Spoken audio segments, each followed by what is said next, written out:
केंद्र सरकारच्या अमृत भारत स्टेशन योजनेअंतर्गत जळगाव जिल्ह्यातील 5 रेल्वे स्टेशनचा समावेश करण्यात आला आहे। भुसावळ, चाळीसगाव, अमळनेर, धरणगाव आणि पाचोरा या स्थानकांसाठी सरकारकडून 147 कोटींचा निधी मिळणार आहे। त्यामुळे या रेल्वे स्थानकांचा कायापालट होणार आहे।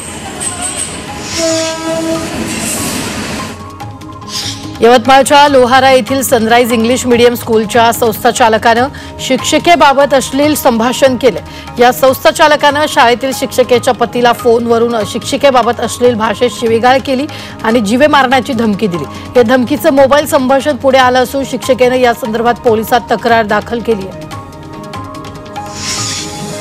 वसई विरार महानगरपालिकेला पाणी पुरवठा करणारी पाईपलाईन फुटली आहे। पालघरच्या बहाडोली इथं सूर्य प्रकल्पाच्या पाईपलाईनला भगदाड पडल्यामुळे मोठ्या प्रमाणात पाणी वाया गेले। आधीच धरणांमध्ये कमी पाणी साठा असताना वसई विरार महानगरपालिकेच्या भोंगळ कारभाराचा वसईकरांना फटका बसलाय। सध्या पाणी पुरवठा खंडित करण्यात आला असून दुरुस्तीचं काम हाती घेण्यात आलंय।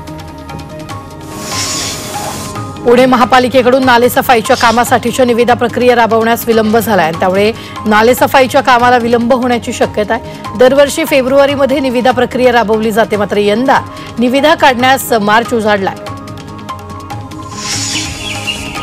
पालघरच्या वाडा तालुक्यातील गुहीर कुर्लेमध्ये क्रेशर मशीन आणि दगडखान बंद करण्याची मागणी स्थानिक नागरिकांनी केली आहे। त्यांनी थेट राज्यपालांकडे ही मागणी केली आहे। यामुळे मोठ्या प्रमाणावर प्रदूषण होणार असून याचा नागरिकांना त्रास होणार असल्यानं इथले नागरिक आंदोलनाच्या तयारीत आहेत।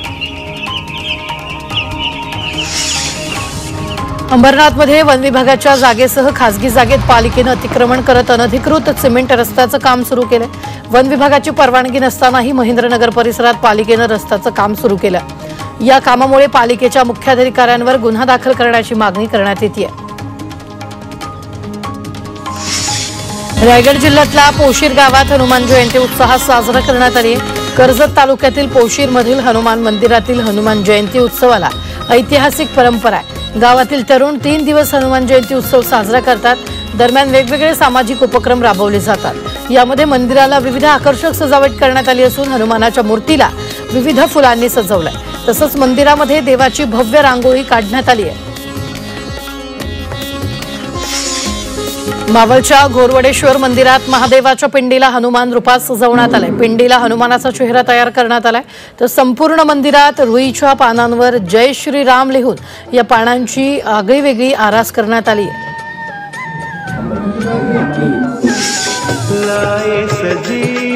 सांगलीतील बहेरामलिंगी या ठिकाणी हनुमान जयंती मोठ्या उत्साहात साजरी करण्यात आली आहे। समर्थ रामदास स्वामींनी स्थापन केलेल्या 11 मारुतीपैकी हा एक मारुती आहे। यावेळी टाळ मृदुंगाच्या गजरात हनुमान की जयच्या जयघोषात भक्तिपूर्ण वातावरण निर्माण झालंय। नाशिकच्या येवल्यात मोठ्या उत्साहात हनुमान जयंती साजरी करण्यात येते।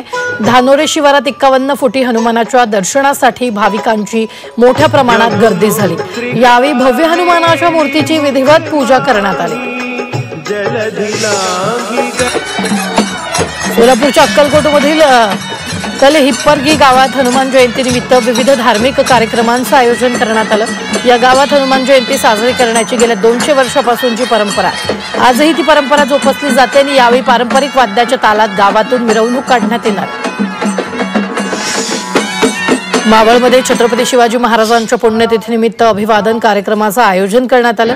शिवसमाधी आणि जगदीश्वर मंदिर परिसरात दीपवंदना करण्यात आली। यावेळी शेकडो पंतांच्या प्रकाशात परिसर उजळून निघाला।